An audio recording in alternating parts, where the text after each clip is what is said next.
Sekarang Anda tahu terjadi Balwisasi Yamanisasi di Nusantara ini. Pelakunya klan Habib Alwi. Apa tujuan klan Habib Alwi dengan Balwisasi Yamanisasinya itu? Tujuan klan Habib Alwi persis sama dengan apa yang Zionis Israel lakukan ke bangsa Palestina, yaitu membunuh bangsa Indonesia, menjajah dan menguasai teritori Nusantara ini. Saya sudah menjabarkannya dalam banyak tulisan dan video terkait hal tersebut. Untuk dalam bentuk tulisan silakan ke pwils.net atau RMI NU Banten.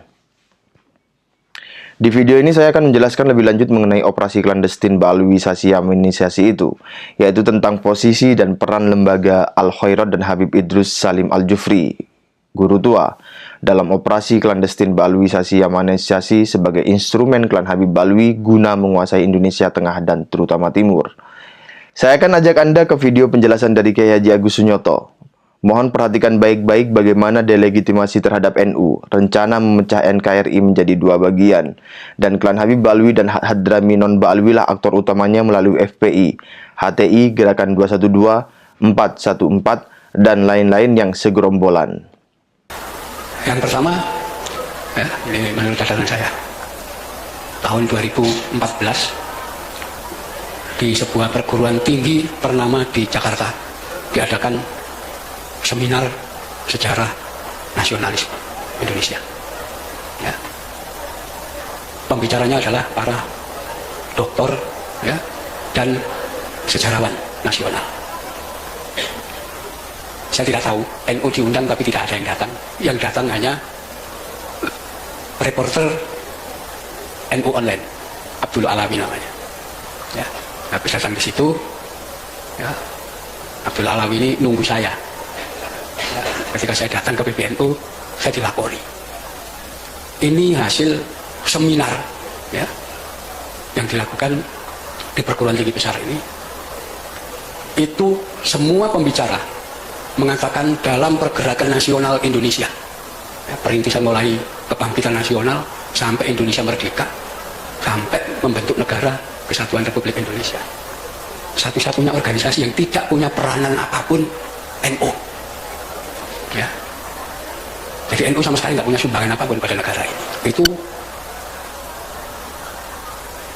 pandangan para sejarawan.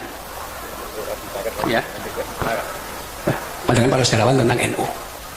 Sampai dengan sinis mereka mengatakan PKI itu aja punya peranan kok.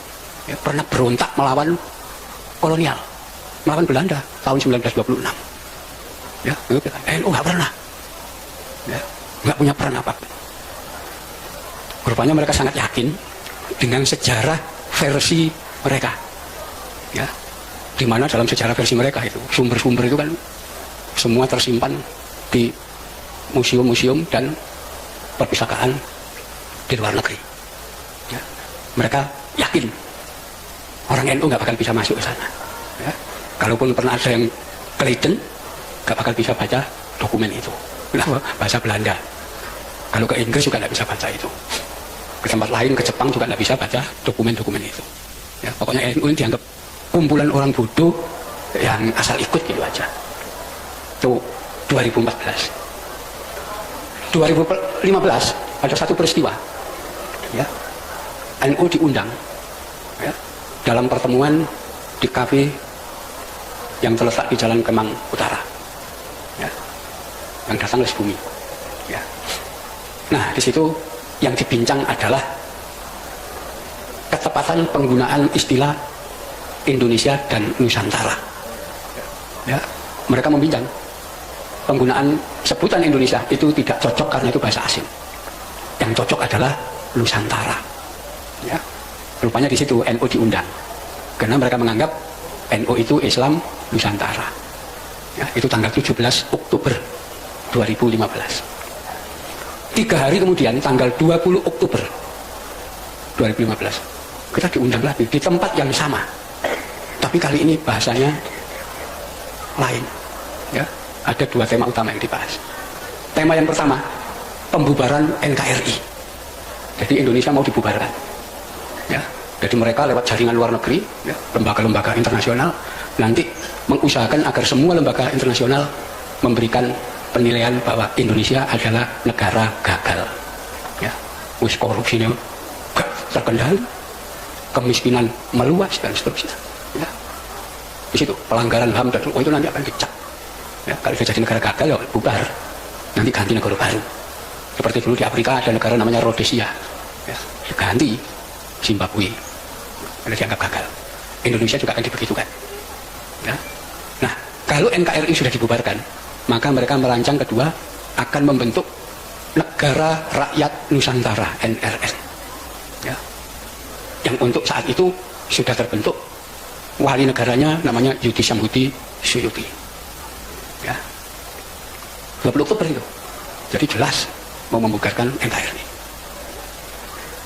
Yang tidak pernah mereka sangka dan tidak pernah terpikirkan, 2 hari kemudian 22 Oktober Presiden Jokowi ya, menetapkan 22 Oktober sebagai Hari Santri ya. Dan yang di luar perkiraan mereka, begitu Hari Santri ditetapkan 22 Oktober, pesantren se-Indonesia itu upacara bareng dan sepakat NKRI harga mati ya. Oh, itu rencana kacau mereka ya. Ya. Tapi mereka masih melanjutkan rencana itu ya. Salah satunya kita bisa lihat gerakan 411 dan gerakan 212, mereka yang biayai ya. Mau menggulingkan Jokowi, bukan hanya menggulingkan Jokowi tapi mau membubarkan Indonesia. Itulah tanggal 212 itu bagian dari kelompok itu ditangkap sama Polri, jual rame, termasuk nanti diikuti pembubaran ATI. Ya, memang jaringannya ke sana nanti, karena Indonesia akan dibagi 2, Negara Rakyat Nusantara itu wilayah Indonesia Timur, Indonesia Barat, ya, Kalimantan sampai Sumatera itu khilafah bentuk negaranya. Ya, itu fakta. Ya, itulah tanggal 29 Oktober saya ketemu Kiai Said Akil di Juanda, Surabaya. Saya laporkan ya pada beliau ini fakta. Beliau lihat tuh, ini makar ini sudah membubarkan negara dan bikin negara baru. Ya. Ya. Jadi nanti kalau Negara Rakyat Nusantara itu terbentuk, setiap satu warga negara itu dikasih tanah 2,5 hektar dan uang 160 juta. Ya, itu rancangan mereka, dananya gede. Dan ini dibalik itu ada kekuatan besar. Ya, itulah ya yang Said Akil melaporkan peristiwa itu ke Kapolri, ke Panglima dan kepada Presiden. Ke semua ada. Itu. Jadi itulah yang kemudian itulah yang kemudian menjadikan pemerintah sudah mengetahui ketika muncul gerakan 411 dan 212 dan nanti akan diteruskan pada gerakan yang lain. Perhatikan fakta-fakta yang terungkap pada 2-3 tahun terakhir ini. Baalwisasi Yamanisasi masif terjadi di Indonesia bagian barat. Tema dan nuansa yang diusung adalah khilafah.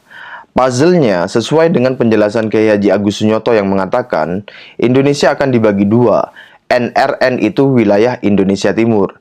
Indonesia Barat, Kalimantan sampai Sumatera itu khilafah bentuknya. Bentuk negaranya, itu fakta. Itu Indonesia Barat ya. Nah, sekarang untuk Indonesia Timur yang rencananya akan menjadi NRN, klan Habib Alwi akan bergerak melalui apa? Atau menggunakan instrumen apa untuk menguasai Indonesia Timur dan mempropagandakan NRN sekaligus jadi pemimpin atau penguasanya? Baik pada konteks saat itu dan saat ini. Melalui Muhammadiyah? Tidak mungkin. Melalui NU? Juga nggak mungkin. Meskipun NU sedang kesurupan Habib Tai, dalam hal subversif terhadap negara, NU tidak mungkin melakukannya. Jadi melalui instrumen apa?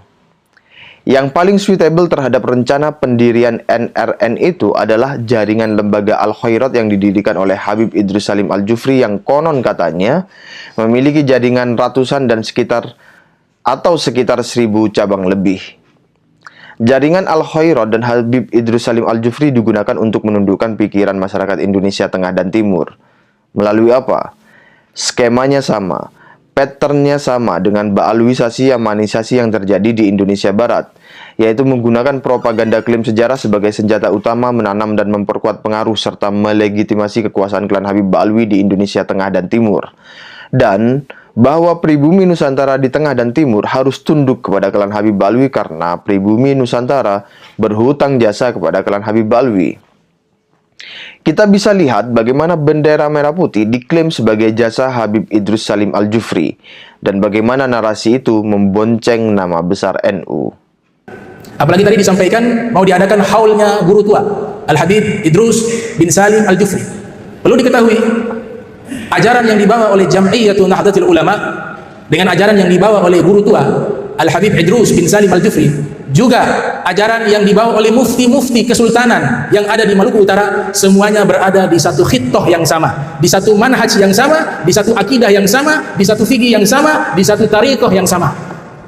Perlu diketahui, para ulama ini punya peran besar atas merdekanya Republik Indonesia dan berdirinya Republik Indonesia. Bendera merah putih itu disebutkan Al-Habib Idrus bin Salim Al-Jufri mengirim surat kepada Kiai Haji Hashim Asy'ari di awal-awal merdekanya bangsa Indonesia. Pada waktu itu terjadi musyawarah menentukan bendera Republik Indonesia. Ternyata guru tua mengirim surat kepada Kiai Haji Hashim Asy'ari yang isinya mengusulkan bahwa bendera Republik Indonesia berwarna merah dan putih. Kemudian Kiai Hashim Asy'ari menerima saran tersebut yang ditulis oleh guru tua dan disampaikan kepada Presiden pertama Republik Indonesia Insinyur Soekarno, dan diaminkan keinginan tersebut dan dipilih bendera merah putih sebagai bendera Republik Indonesia. Usulannya dari ulama, dari guru tua. Makanya ini subhanallah ada korelasi.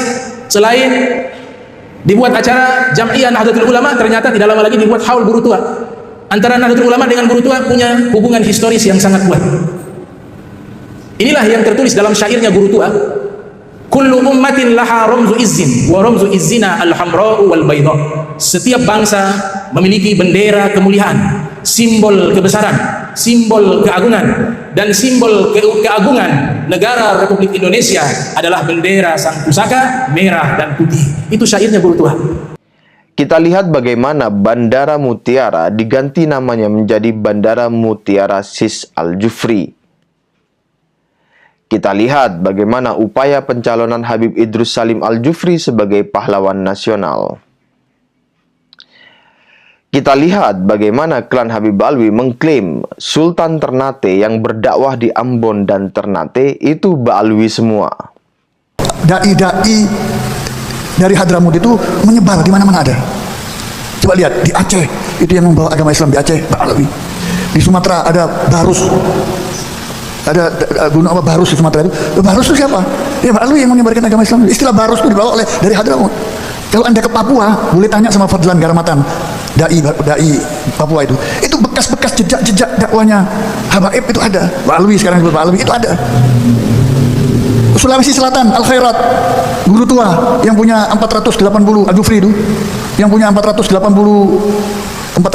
sekolahan itu, sampai di Papua juga ada cabang-cabangnya. Siapa itu?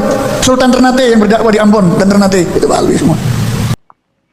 Semua upaya itu adalah alat klan Habib Ba'alwi dan Hadrami lainnya guna menguasai Indonesia Tengah dan Timur. Jadi, kalau Gus Ipul dan Pak Prabowo mengangkat Habib Idrus Salim Al-Jufri sebagai pahlawan nasional, itu berarti Gus Ipul dan Pak Prabowo telah berkhianat kepada NKRI karena mendukung rencana NKRI dibubarkan, lalu dipecah menjadi dua. Khilafah di Indonesia Barat dan NRN di Indonesia Timur, di mana keduanya sama-sama dikuasai dan dijajah oleh klan Habib Ba'alwi. Baik, saya sudah menjelaskannya, juga sudah memberi peta operasi klandestin Ba'alwisasi Yamanisasi baik di Indonesia Barat dan Timur. Lantas selanjutnya apa atau bagaimana?